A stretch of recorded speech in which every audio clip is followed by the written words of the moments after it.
Assalamu alaikum warahmatullahi wabarakatuh. Njagala obabuuzaako menena gye musinza okuwanga mutulawa amanya yenze Kabaka Smith nga bulijjo. Era thank you so very much for subscribing. Thank you so much for the love that you bring unto us. We give you the love back by giving you more news and more updates every now and then. Sikolanze kankola n'omukulu amanyidwa nga Salole nsate batekamu ssente sibala be bannaffe ba King Montage Studios nga basangibwa Nankulabye ku bitaala awo level 3D04 wali studio mugende mbawagire ku bifaananyi emikolo embaga music videos bajja kuba bakolako omulundi ate bulungi nyonyo nga bwe nabagamba ati ngenda kuba ntandika okujja nga mbaleta kama mawulire bulikanako kuba yenze kabaka w'olugambo poko amawulire gakwatagana ku baserebu bamwe wanne wali naye nga leero njagala sooka gamba happy birthday eri omukulu pastor waffe pastor w'abaserebu omukulu amanyiddwa nga Pastor Wilson Bugembe. Thank you so much for loving us. Thank you so much for loving the people. We serve God by loving the people or by serving God. Olunaku lw'eggulo yajaganyiza emyaka 37 bweddu era nga mwafunye da updates wano yennyini ku Celeb Jazz. Twagala omukongratulatinga n'omugamba muno kyakabi nnyo kyokola okulaba muno ate ogenda mu maaso n'okuba olabira abantu abayitalinaako mwasizo. Olunaku lw'eggulo film yabadde about Good Samaritan era nga yavuddeyo n'annyonnyola muno abadde Katonda yabadde mu nsonga z'okuva eva ku street okudda akoze church mu kibaati mu kiwempe mu kibaati mpaka kati kubwagwa bwa church bali mugezaako okulanga kwati ng'azimba era yagabudde abantu bangi nnyo n'asaba nammwe abali eyo mukole kyekimu wabula seekayika yajaganyiza amazaalibwa olunaku lw'eggulo mwana muwala amanyiddwa nga Catherine Kusaasira ne yajaganyiza emyaka 38 ekiweza Catherine Kusaasira asinga Pastor Bugembe omwaka gumu kyanewunyisiza nnyo. So ennaku z'omwezi nga 8 gaba amazaalibwa g'abaserebu bangi nnyo sebo kaboka naye Catherine Kusaasira yayimbye oluyimba olumanyiddwa nga I surrender mu church nadde simanyi munaamanya ennyimba za kkanisa era nga yabaddewo wali ewa Pastor Wilson Bugembe enansana era nga twabaddewo nga updates ezo mwazirabye nga tuzibatuusako wano ennyini seeka yabaddewo Fresh Kid yabaddewo mwana muwala amanyiddwa nga Spice Dana naye yabaddewo ngenda kuba mwogerako mu maaso awo katono nnyo mawulire gaffe ag'olunaku leero n'abalala bangi nnyo. Olunaku lw'eggulo amawulire amalala ag'essanyu agabaddewo mwana mulenzi amanyiddwa nga Nubianly bamukuliza birthday party wali ekamwokya era ng'eno yamukulizibwa mukwano gw'enfanfe era mukulu we amanyiddwa nga His Excellency the Ghetto Gladiator ng'ono yamanyiddwa nga Kyagulanyi Sentamu Robert era nga ye kabaka oba ye kabaka ye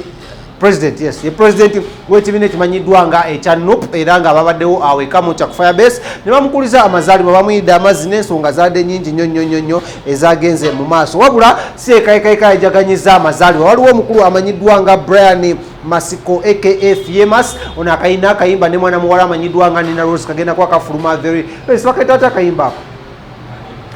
Brian Famous ne Nina Rose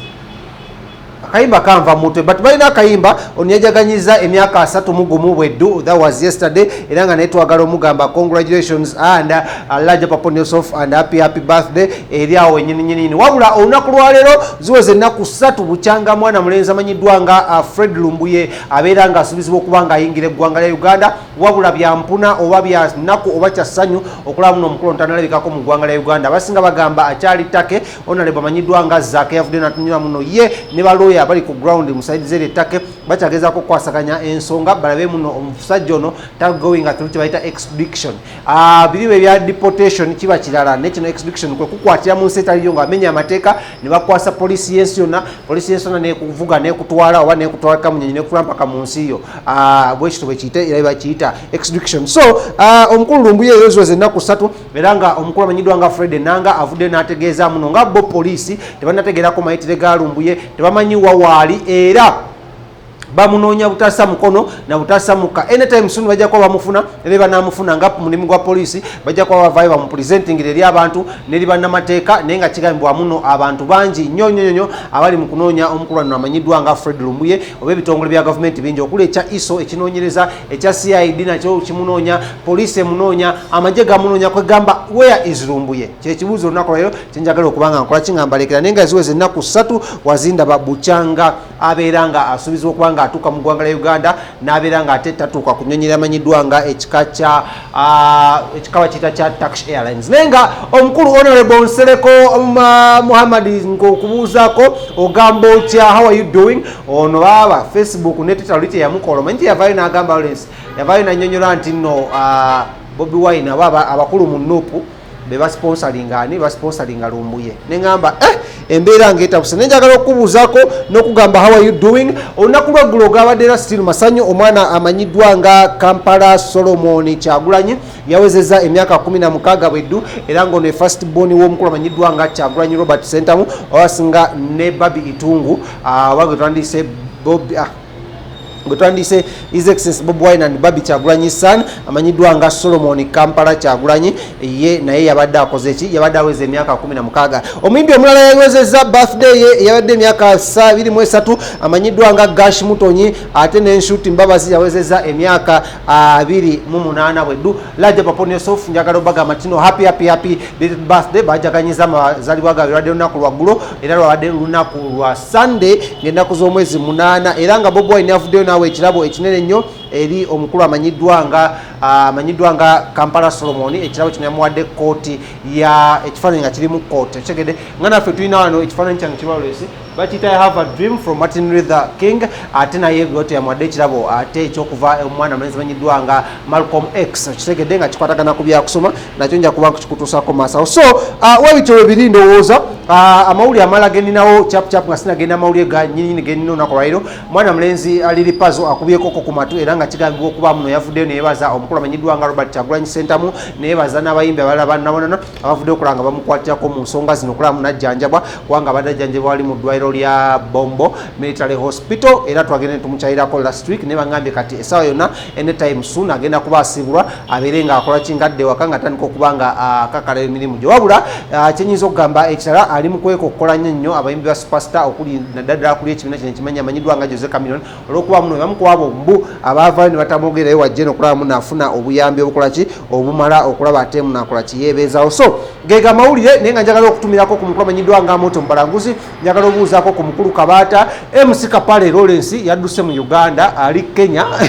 mu ttaka ly'Abamasayi tugenda kuba tumunoonyako amawulire amalala g'essanyu agaliwo ngenda googerako mu maaso awo Even Lagu yamaze okuba nga yingira eggwanga lya Uganda tugenda kuba tumubatuusaako amanya yenze Kabaka Smith katwetolemu katono nnyo ateekamu ssente simulala ye bannaffe aba King Montage Studios abasangibwa ennankulabe 07024425 ennamba koyinza okuba n'obeera ng'okola ki ng'obafuna bulungi nnyo oba genda mu scroll weeyitawo wansi ojja kuba ate obafuna malidaadi sana nga balina n'emmundu ne bakookinga nga bonna banywedde enjaga naye nga leero Mukama naye Mukama nanyamba